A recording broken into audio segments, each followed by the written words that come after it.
Do you easily feel anxious in relationships? If this sounds like you might be an anxious, preoccupied attachment style.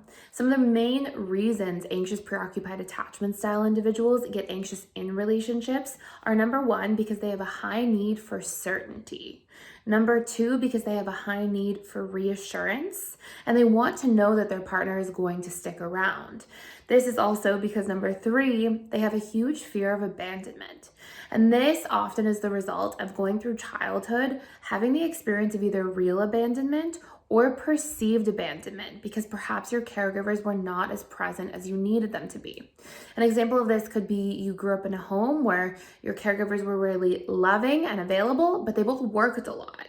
So you get a lot of love and care, but then a lot of distance that's taking place. And this can create in the child's mind a sense of perceived abandonment. Now, as that goes repeated over time, it actually creates a subconscious fear that gets hardwired into the mind of a child where they constantly will be on the lookout for abandonment over and over in their lives.